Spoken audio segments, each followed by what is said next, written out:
Então, bom dia mais uma vez a todos desse grupo de estudos. É uma alegria a gente estar aqui conversando sobre o Manual de Reabilitação Vestibular, que foi muito bem escrito como um roteiro, de fato, de estudos e algo que nós podemos ter na nossa direita ali no nosso consultório para acessar, para entre um paciente e outro folhear, ou pode ter na palma da mão também, já que é um e-book, né? Em que a gente pode utilizar desses recursos aí do manual de reabilitação vestibular para conseguir tirar dúvidas, aprofundar, explicar para o paciente na hora de uma educação terapêutica com imagens, né? Para que a gente possa, então, levar para esses pacientes mais ainda atendimento de ponta, né? E nós estamos agora estudando a parte do capítulo 5 que fala sobre os sintomas dos pacientes e a reabilitação vestibular vinculada aos sintomas que eles nos trazem na anamnese e no exame físico. Então, nós já trabalhamos a parte de terapia manual ali, a parte de ensinar os pacientes a fazerem exercícios domiciliares nesse trabalho mais da tontura cervical, que muitas vezes acompanha a tontura, né, que ele descreve da cabeça. E hoje nós vamos falar, né, sobre o estudo dos exercícios de reabilitação vestibular propostos, né, por Whitney, propostos por Ellen Cohen, Susan Herdman, propostos por Michael Schubert, né? O próprio livro de Pavlov, que também é muito interessante, muito ilustrativo, e essas citações que a Wildna, a Lidiane e a Karina trazem aqui nesse manual são citações para a gente também ir direto na fonte quando quisermos. Ok, aqui nesse começo, é, o que está bem esclarecido aqui? Que quando eu tenho uma perda neuronal, nós vamos precisar fazer novas sinapses dos neurônios existentes. E esse processo todo vai variar de pessoa por pessoa, porque a parte da compensação vestibular, ela vai ser de acordo com a movimentação da cabeça, o ambiente que essa pessoa vive, ao quanto tempo que ela começou a já fazer movimentos com a cabeça, alinhados ou não com os olhos e tudo. E a gente vai saber se há possibilidade de compensar um dos labirintos, no caso de um comprometimento de um lado, o outro também fica hiperexcitado, e aí a gente vai fazer um processo de uma gangorra para a sinapse acontecer e o cérebro não entender que tem uma diferença entre os dois lados e poder, então, interpretar os sinais de movimento pelos labirintos adaptados, ou seja, compensados, tá? Então, o processo de compensação vestibular, ele se dá logo em seguida que ocorre uma falha, e ele é um processo de neuroplasticidade natural, que nós vamos ajudar para que fique 100%. Então, isso todo mundo não precisa fazer reabilitação vestibular, só que aí ele fica com um resquício ou um comprometimento médio a grande e sentindo essa tontura, que era o que antigamente eles falavam assim: ah, você teve labirintite, você vai sempre ter labirintite pro resto da tua vida. Isso aí era uma fala clássica. Por quê? Porque não era tão conhecido o processo de reabilitação vestibular. E hoje, se nós tratamos, a pessoa diz assim: Dani, eu tive por 10 anos, depois que eu tratei contigo, né, ou com a Paula, ou com a Dulce, ou com o Luiz, nunca mais eu me incomodei com isso. E aí eles viram os pacientes que vão fazer a grande propaganda da reabilitação vestibular, tá? E o que que a gente vai usar, né? Informações não vestibulares, aferências visuais e proprioceptivas, principalmente quando tem o comprometimento dos dois sistemas vestibulares, né? Uso e abuso de medicamentos que fazem a ototoxicidade, que é o quê? Deixar células, né? Matar células do sistema auditivo. E aí, esse processo, ele vai é, ser também uma fonte de que muitos dos pacientes que perdem a função vestibular bilateral, ele fica hiperdependente de um dos outros sistemas. Um, visual. Dois, e tão utilizado. A mão nos objetos para caminhar na casa, para caminhar fora de casa. Precisa ter o braço, né, de alguém para se sentir seguro, senão começa a tremer as pernas, começa a ter uma tontura que não passa, né? E a hora de a gente avaliar esse paciente, nós vamos verificar quais são os exercícios mais adequados, né? E o peso que cada atividade tem em relação às aferências vestibulares. Então, a gente avalia principalmente utilizando um recurso que a gente verifica se é mais sistema vestibular e proprioceptivo, se ele está mais dependente visual e proprioceptivo. E recurso que a gente estudou lá para trás, que a gente usa bastante, que dá para quantificar em relação a ao uso de quais estratégias que esse paciente está fazendo mais, vocês lembram? Pode usar o chat aí, quem quiser.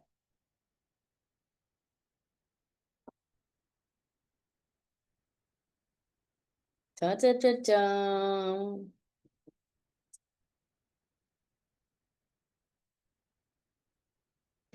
É uma sigla que está dentro do Mini Best Test.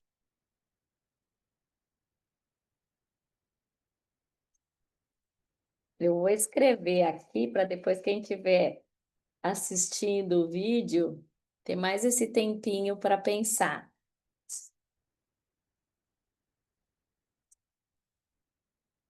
Ó, 4 etapas no modificado, né? Por isso que tem esse M atrás.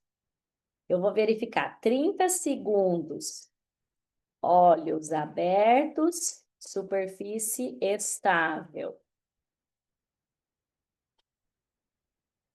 Depois, 30 segundos, olhos fechados, superfície estável. Depois, 30 segundos, olhos abertos, na almofada. E depois, 30 segundos, olhos fechados, na almofada. Tá? O que é isso? Modificado MCAT-SIB, teste de integração sensorial, em que eu consigo, principalmente nas provas 2 e 4, verificar se o vestíbulo está mais comprometido, porque quando ele fecha os olhos, ele já começa a ter instabilidade. E aí já me dá a dica que eu tenho que trabalhar exercícios de reabilitação vestibular, tá? E aí, quais são os exercícios que inicialmente nós escolhemos? de estabilização do olhar, chamado VOR, que é o vestíbulo ocular reflex ou reflexo vestíbulo ocular, estabilização do RVO. E aí, a imagem, então, ela entra nos olhos, né, através do nervo óptico, e ela vai, né, estar estabilizada na retina. Quando essa imagem não encontra o cérebro não encontra uma nitidez da imagem na retina, ele sabe que o sistema vestibular está falhando, porque é o sistema vestibular que faz com que a imagem fique fixa na retina, mesmo com movimentação cefálica. Tá?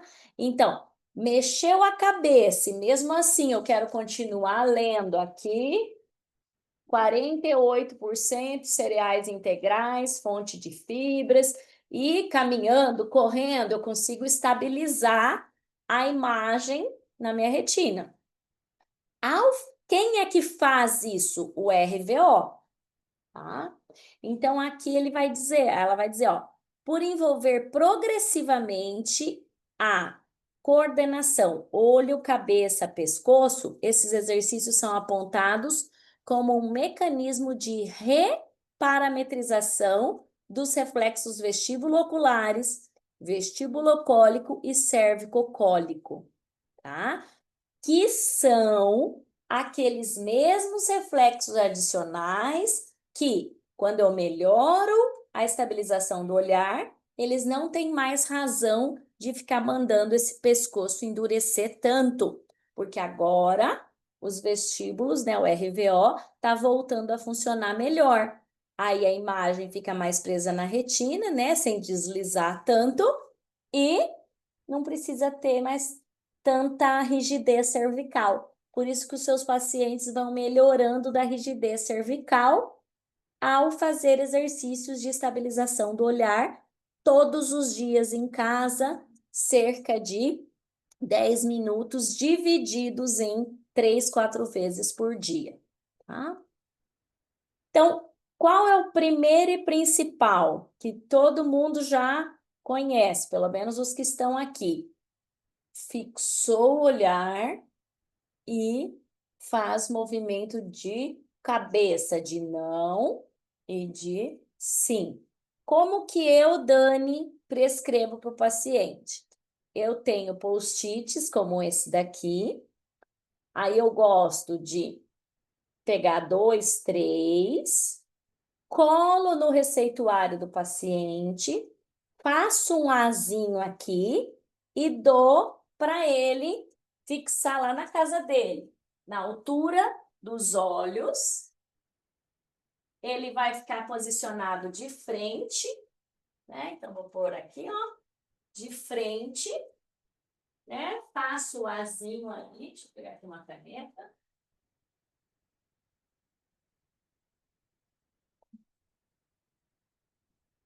E peço para ele ficar na distância de um braço e fazer um movimento que não. A Danilo já começa com o não bem feito? Muitas vezes não. Ele tem que ir. E o que vai acontecer com ele? À medida em que ele começa a treinar, ele perde o foco. E aí eu digo, tem que olhar lá no pontinho. Aí, se uma hipofunção está importante do lado de cá, ele perde para cá. E para cá ele consegue. Aí eu, op! Aí ele, ah, é. Ah, é. Aí ele consegue. Para cá. Aí ele, oh, meu Deus, tem que coordenar. Difícil para mim. Tá, tá, tá. Aí eu, às vezes, faço isso aqui, ó. Olha aqui, ó, ó, ó, olha aqui.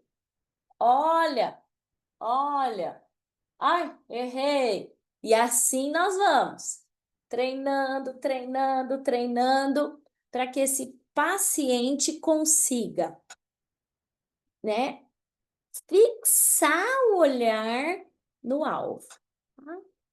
Quando ele mantém o olhar fixo no alvo, ao movimentar a cabeça, eu estou fazendo um treinamento, né, de estabilizar o olhar, ainda não reflexo. Por quê? Porque na lentidão do movimento, ele é um movimento aprendido, voluntário. Não estou usando o reflexo.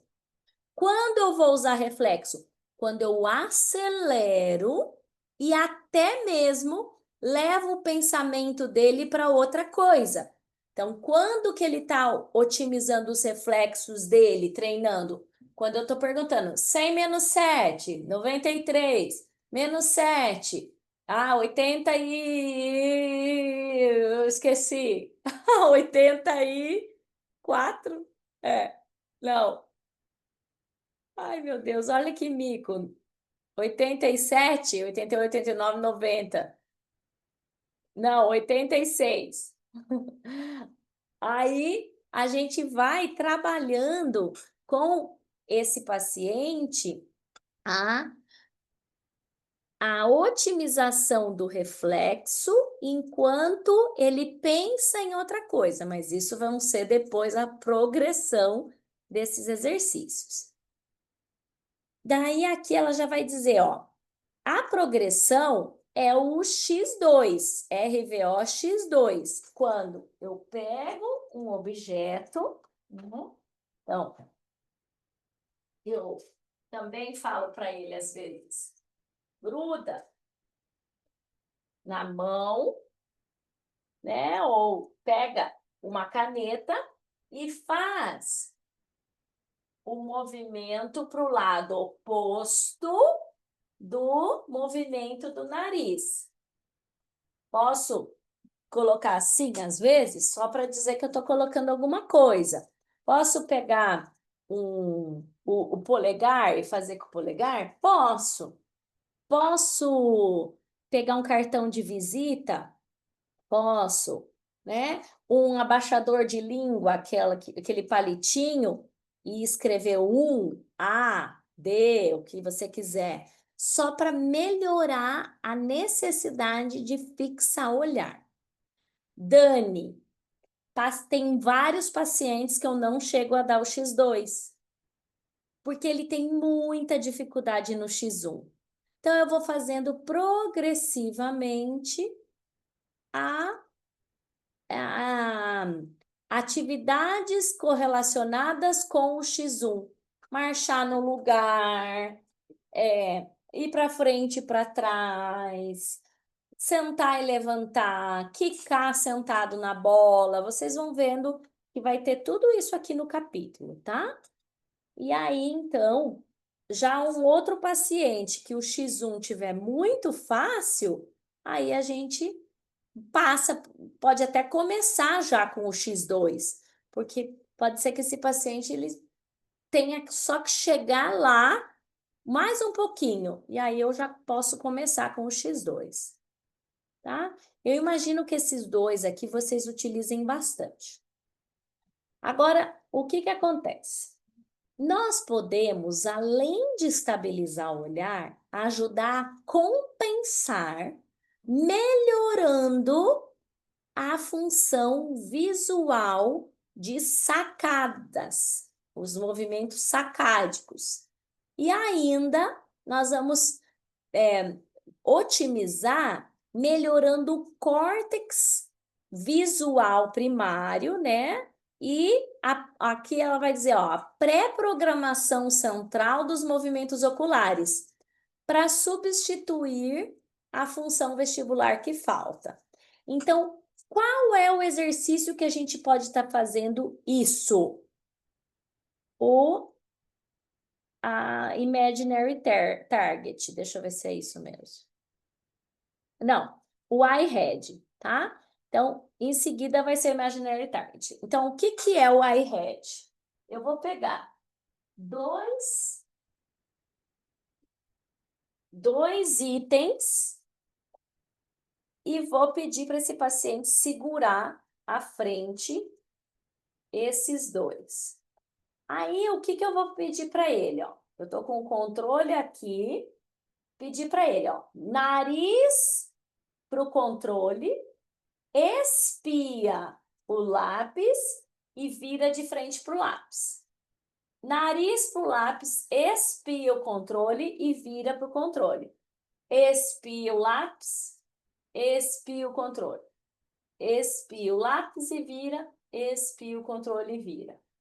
Tanto em angulação vertical quanto horizontal. Espia o lápis e sobe. Espia o controle e desce. Espia o lápis, sobe. Espia o controle, desce. Então, ele faz esse movimento de primeiro olhar e depois levantar a cabeça e fixar a imagem mesmo na movimentação. Sem contar que a imagem ela está fixa pelo olho, e daí, quando ele vira, ele mantém essa fixação ocular, porque a maioria dos pacientes vão fazer isso aqui, ó.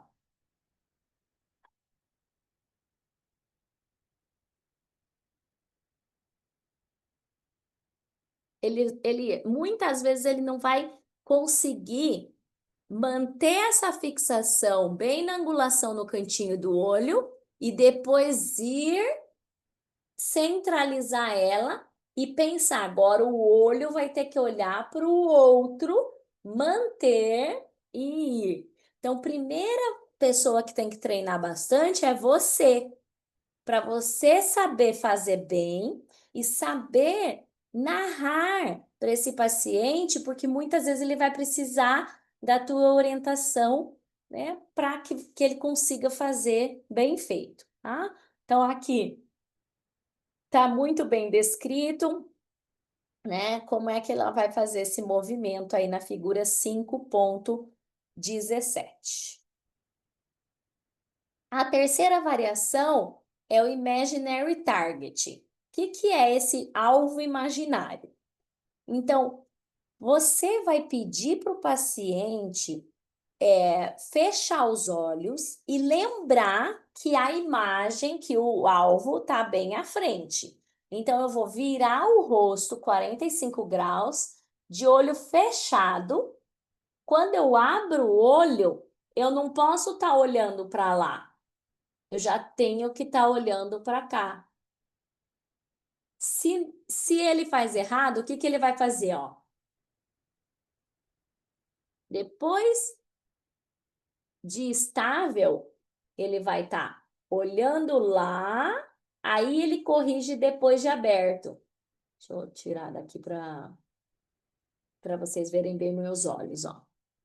Deixa eu até parar aqui um pouquinho. Então, o que que você vai estar fazendo? Ponto na frente, né, na altura do olho. Você vai pedir para o paciente 45 graus para um lado e quando ele abrir o olho, tô olhando o ponto. Tô olhando o ponto. Qual é o erro comum?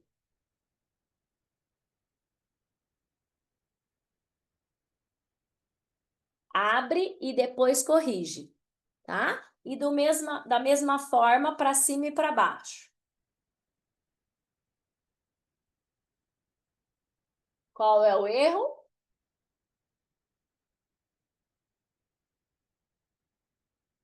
Ele abre lá em cima e depois ele corrige. Então vamos na sequência, tá? X1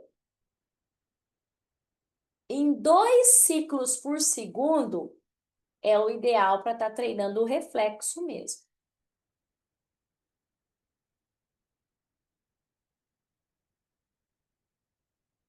X2.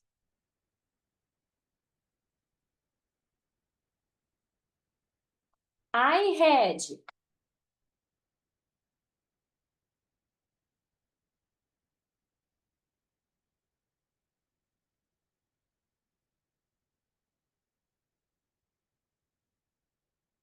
Imaginary target.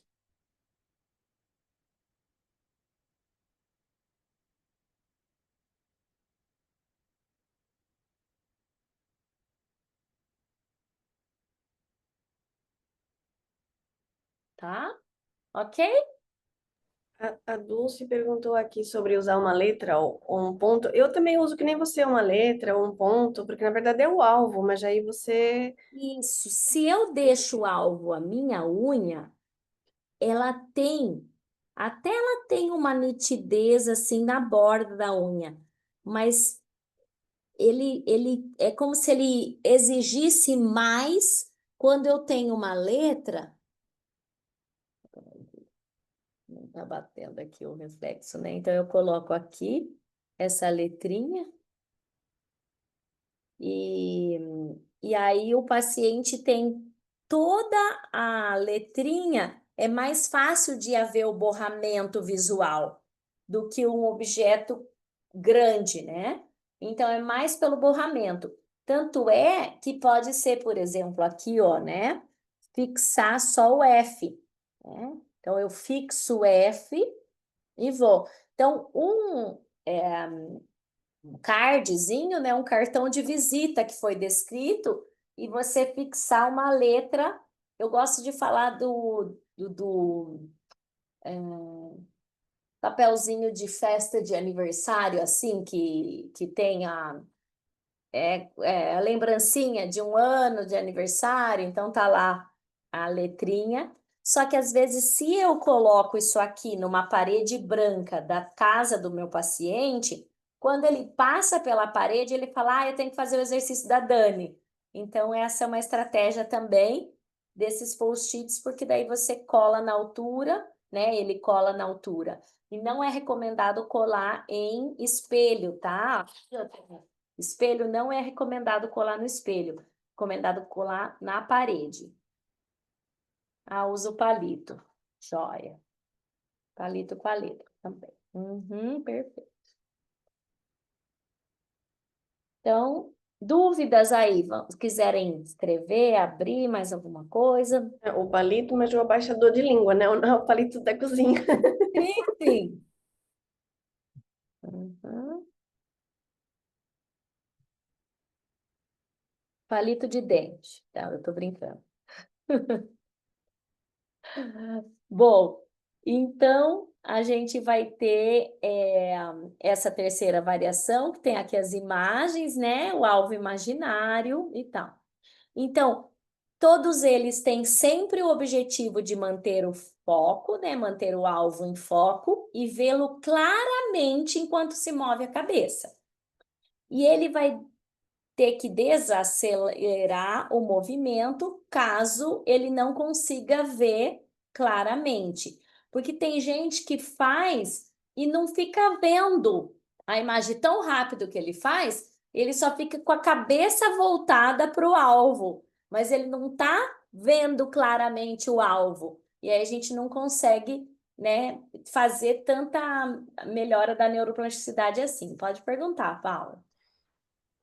Depois que o paciente consegue fazer esses exercícios, normalmente eu aqui no consultório eu costumo ensinar, aliás, orientá-lo, porque a maioria fala que faz uma caminhada, a maioria gosta de fazer caminhada, né, no parque, né?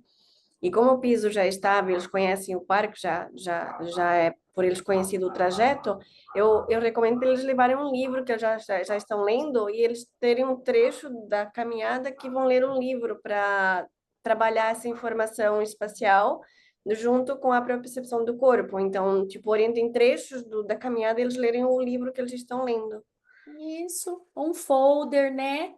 Que às vezes tem menos, a letra é um pouquinho maior, menos conteúdo, né? Então você pode dar o teu folder da clínica aí e falar, ó, leva lá para ler, né? E aí, o que que a gente vai ter como recomendação do próprio guideline de hipofunção vestibular? Essas atividades serem feitas de 1 a 2 minutos com aumento gradual da velocidade de movimento, tá? E aí o estímulo ideal são 2 Hz, ou seja, 2 em 1 segundo. Então, ó, 2 em 1 segundo. Então, tem que ser rápido, porque é meio segundo para cada ciclo, tá? Sugere-se esses 2 Hz, né? E se você quiser saber quanto que ele está dando conta de fazer, nós podemos utilizar aqui no celular o metrônomo. Então, se você escrever no Google normal, né? Metrônomo, ele vai ter já aqui, já abre diretamente esse aqui, e aí, ó, a recomendação, ó, 120 batimentos por minuto, né? BPM. Que é essa velocidade aqui que ele vai ter que fazer, ó.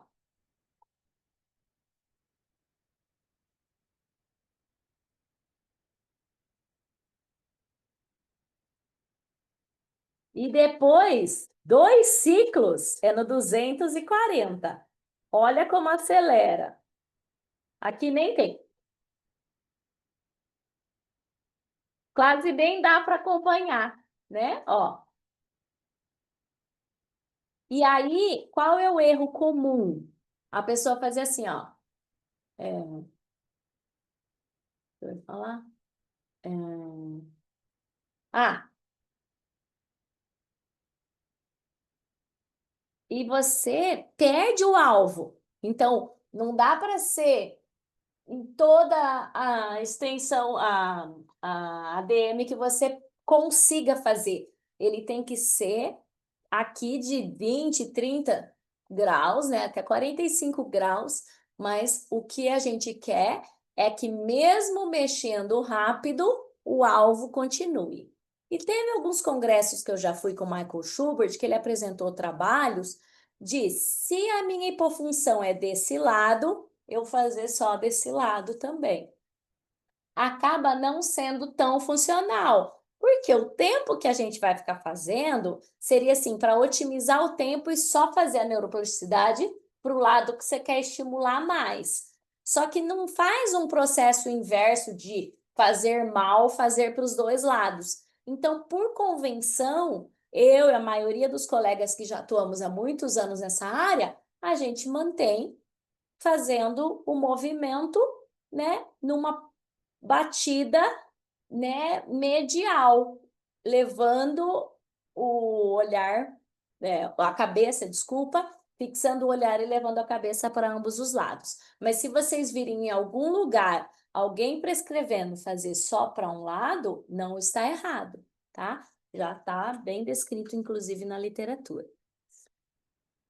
E aí o paciente pode ser que ele sinta o aumento, né, e uma intensidade dos sintomas, fazendo até mesmo nós que não temos o hábito, se a gente faz muito rápido, né? Eu, quando dou muitos cursos para fisioterapeutas, o que que acontece? Quando eles estão treinando para aprender a fazer, eles falam: Meu Deus, já me deu uma dor de cabeça, ai, uma náusea, um negócio, principalmente quem tem enxaqueca, né? Então, uma das questões é quem tem enxaqueca é hiperexcitável.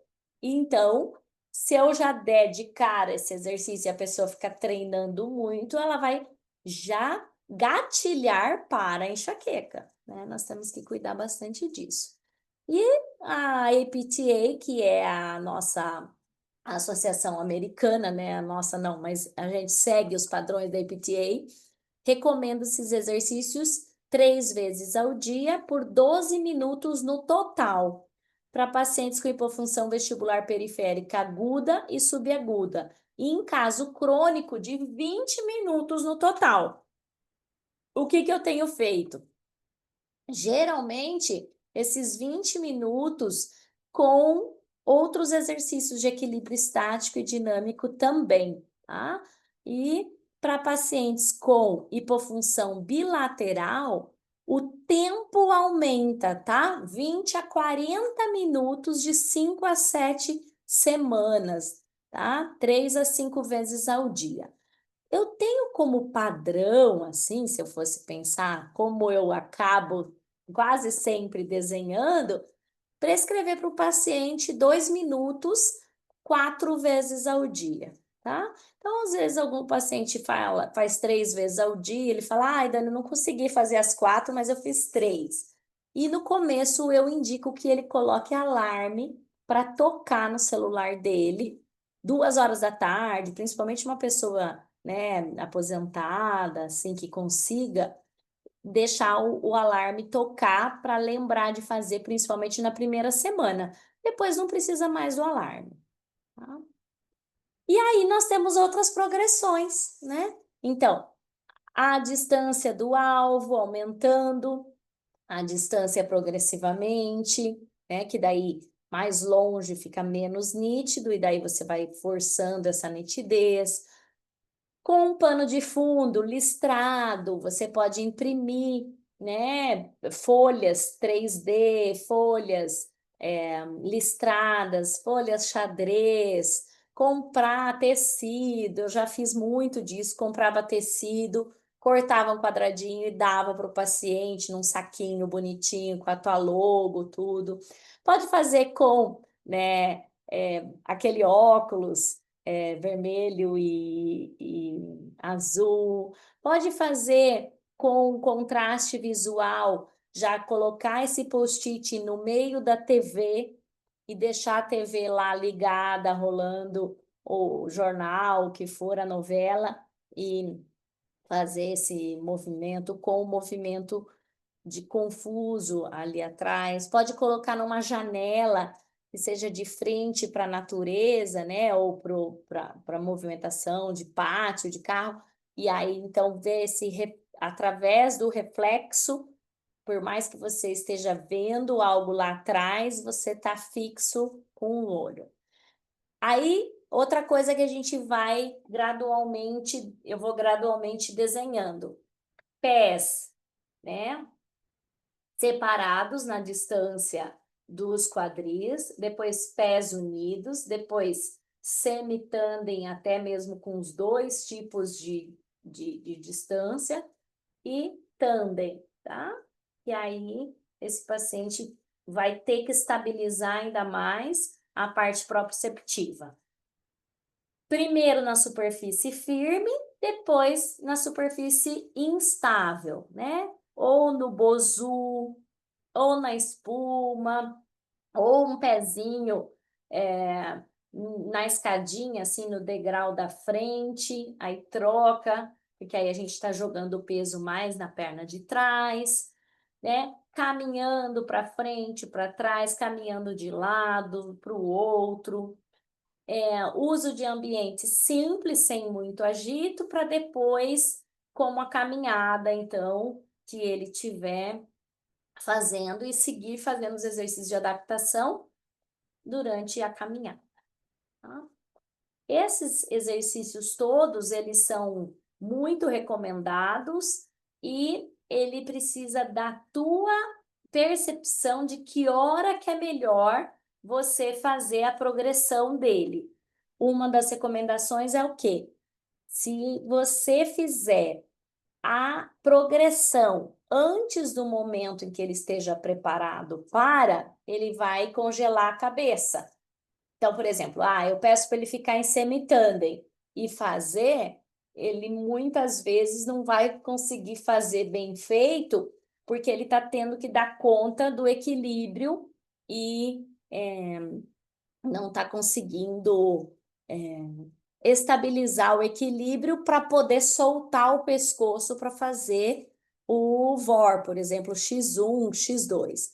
Outra coisa é, eu passo o X2 para o paciente fazer e ele não consegue ainda. Daí ele vai fazer isso aqui, ó. Ele vai ficar só olhando o movimento, não vai levar a cabeça para o lado oposto, tá? Então, nós temos várias possibilidades, né, de exercícios, e a gente que vai ser a nossa expertise vai ser que horas que eu vou progredir para o próximo exercício e que esse paciente dê conta de fazer. Então, lembrar sempre da velocidade, né, da angulação da cabeça e da progressão adequada. Todo início de consulta, eu revisito com ele que exercícios ele está fazendo em casa Fala assim, ó, eu não vou falar nada. Quais que eu pedi para você fazer?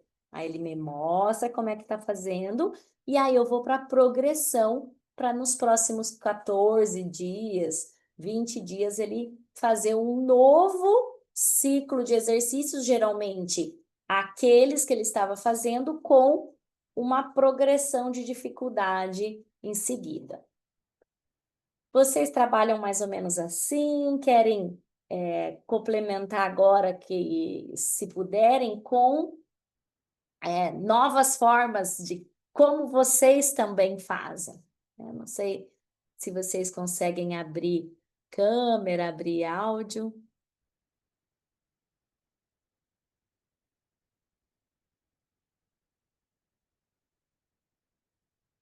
Agora não dá?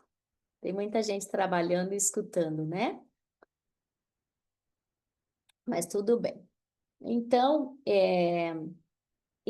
o que eu tinha proposto para nós trabalharmos antes de irmos para os exercícios oculomotores eram esses de estabilização no olhar, né? Luiz, consegue já estar passando para os pacientinhos aí o que, que você tem feito desses exercícios? A Anne está Ah, dizendo que é isso mesmo que usa também. não, Dani, eu tenho feito muito pouco, tá? Uhum, Aqui na região, basicamente, eu tendo assim, às vezes um a cada mês. É uhum, muito difícil de ter. E agora me veio uma paciente que ela teve uma trombose ocular.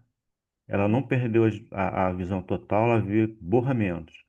Então, eu estava pensando agora, né, depois dessa aula de hoje, em adotar esse exercício. Eu não sei como vai ser o resultado, isso, né? O mas tenta.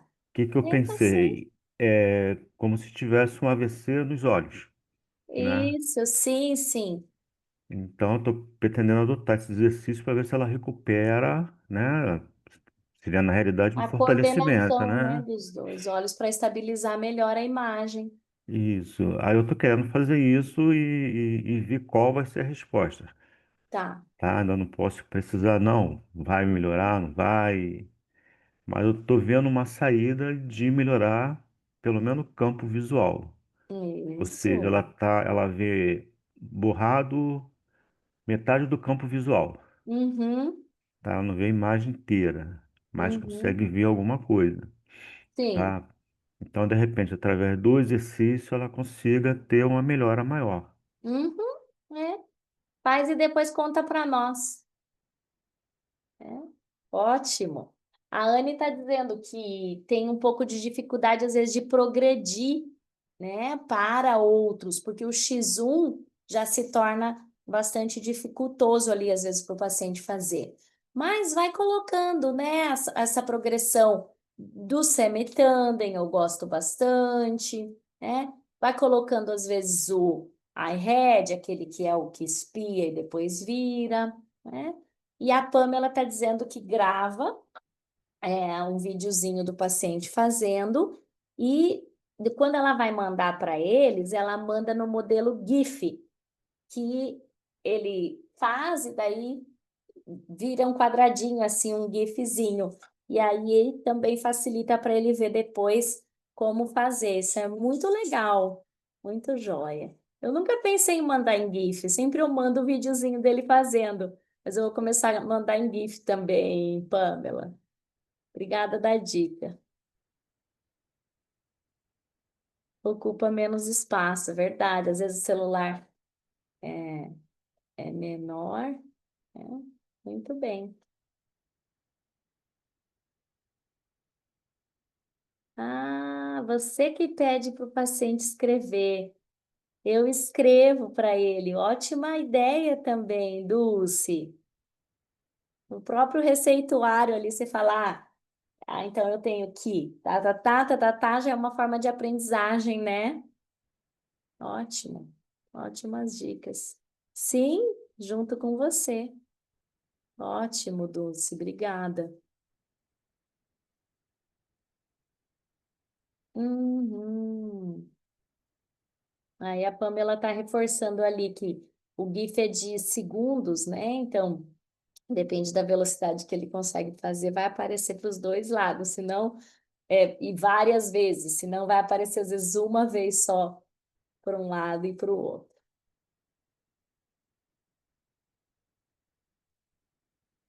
O GIF é de 7 segundos. Joia.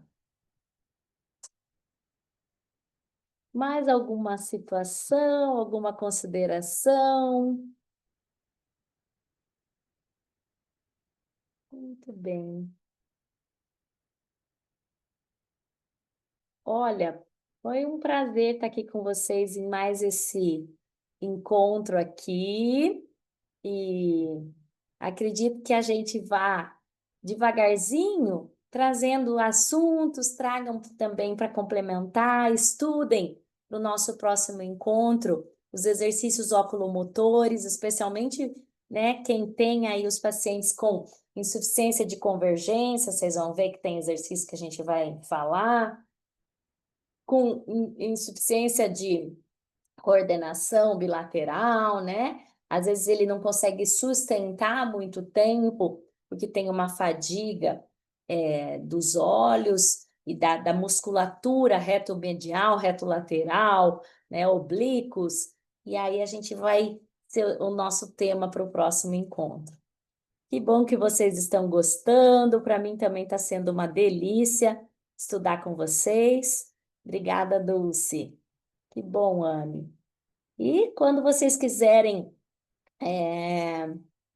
falar, né, expor o dia a dia de vocês, trazerem os complementos também, vai ser uma alegria aí para o pessoal, tá bom? Um abraço, então, boa semana para todos. Tchau, gente.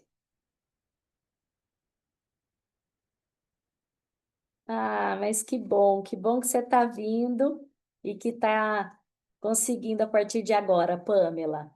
A Pamela escreveu, só agora que eu consegui participar das reuniões por mudar o horário disponível. Estou lendo o livro desde o início. Eu que agradeço. Obrigada, Anne, Dulce, Adriana, Luiz, Fabiola. Tchau, tchau, gente.